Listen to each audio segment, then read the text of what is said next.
You know what? This is a video that I wasn't going to make. Yeah, I mean, why would I compare the iQOO Neo 10R to the OnePlus Nord 4 when the OnePlus Nord 5 could be just around the corner? Regardless, in the short comparison video that we put between these two phones, we asked for 100 comments to see if there is any interest in this video, and we got 600 comments.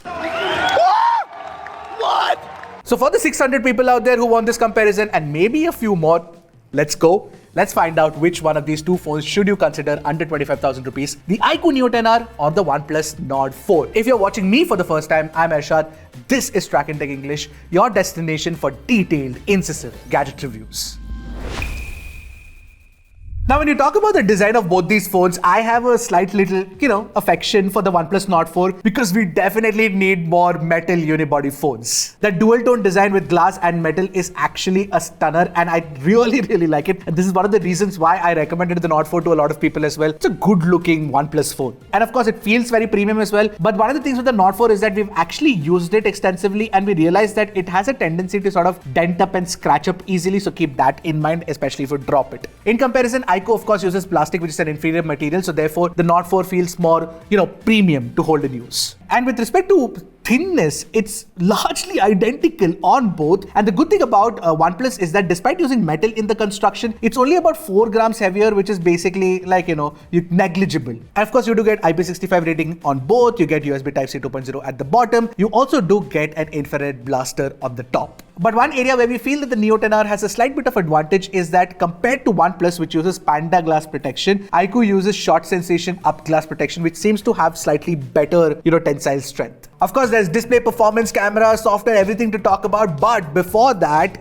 considering that we made this video for you guys, since you asked for it, it would be awesome if you also subscribe to the channel because your support is very important to us. On the display side of things, the iQOO Neo 10R offers a bigger, brighter and faster display compared to the OnePlus Nord 4. By faster, I mean higher refresh rate of 144Hz, which works in certain game titles like Brawl Stars. So that's something you have to keep in mind. Now, with respect to the other parameters of the display, you get the same 1.5K resolution on both, but the HDR performance is actually better on the iQOO Neo 10R. You get HDR video playback on YouTube and Netflix on both the phones, but the peak brightness is higher on the iQOO Neo 10R, so you get a brighter output from the phone and the display looks far more attractive, especially when you're playing HDR content compared to the OnePlus Nord 4. And the brightness advantage is not limited to the HDR content. Even outdoors, the iQOO Neo 10R is actually brighter compared to the OnePlus Nord 4, which is also true if you compare the HBM metric on both. Another metric that is better on the iQOO Neo 10R is the fact that you get 3840 Hz of PWM dimming rating as opposed to 2150 on the Nord 4. But despite these numbers, both these phones should be able to eliminate flicker in low light situations, especially considering these are high refresh rate displays, and they're definitely better than what Samsung, Google and Apple achieve. In comparison, something like the haptic feedback and the vibration experience is obviously better on Samsung, Google or Apple, but these are mid-range phones, you shouldn't be expecting too much either. Regardless, both have fairly decent haptic feedback experience, but O haptics on the Nord 4 seems to be better in our opinion. You can actually test two of these phones side by side to make up your opinion on that as well. Another advantage on the Nord 4 is the fact that you get support for both LDAC and LHDC codecs, Bluetooth High-Res codecs. Now, if you're somebody who cares about these codecs, then OnePlus has better compatibility as opposed to iQOO, which is a problem that is there with many iQOO and Vivo phones, which I've already mentioned many times in the past. That said, if you're somebody who doesn't care about Bluetooth High-Res codecs, I just want really great speakers, then we feel like iQOO Neo 10R performs better than the Nord 4, despite the fact that both do not have the kind of bass that I would expect from, stereo speakers. Anyway, take a listen to it for yourself and let me know what you guys think.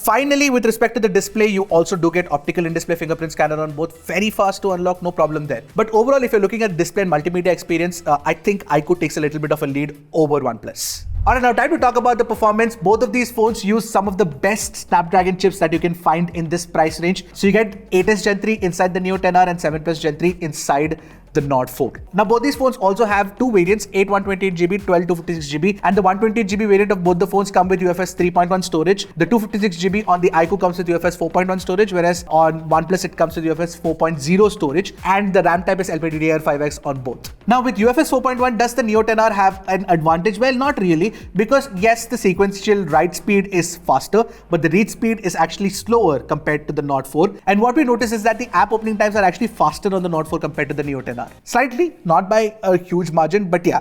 In fact, even the animations seem to be slightly more smoother on OnePlus compared to iQOO. Now in synthetic benchmarks, the Geekbench score is similar on both, but in Antutu, iQOO beats OnePlus. In CPU stability, again, iQOO beats OnePlus. However, you do get better GPU stability on OnePlus, but the thing to note here is that iQOO actually has the better best loop score.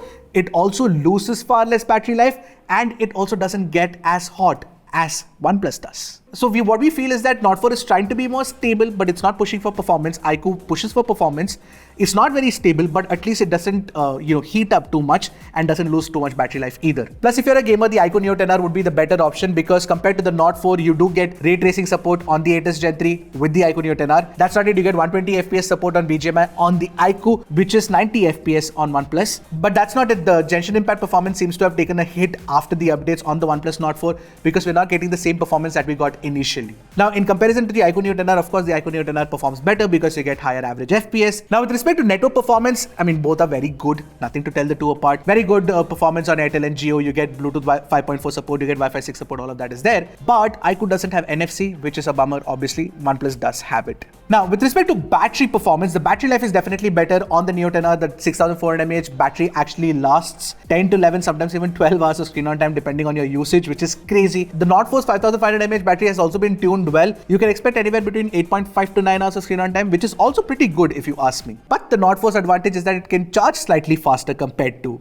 iQOO. Now, the cameras on both these phones are actually identical, because if you didn't know yet, let me tell you that IMX882 and LYT600 are basically the same. Anyway, you also do get an 8 megapixel ultra wide camera on both the phones, and iQOO has an advantage with the selfie camera, because you get a 32 megapixel selfie camera as opposed to 16 MP on the OnePlus Nord 4. Similar camera setups, but let's take a look at the camera samples to see which one performs better. Now, starting with the fact that the iQOO Neo 10R's algorithm has a tendency to slightly over sharpen the details with the primary camera samples, as you can see, compared to OnePlus. It's not very unnatural, but it could have been slightly toned down. In low light photos, iQOO again tends to over sharpen. I think that OnePlus's natural details are definitely better, but iQOO has the brighter image, so many people might prefer that. I don't know, you let me know what you prefer. Now, even at 2x, we felt like OnePlus Nord 4 captures more details. Even at longer zoom ranges like 5x and 10x, OnePlus is better.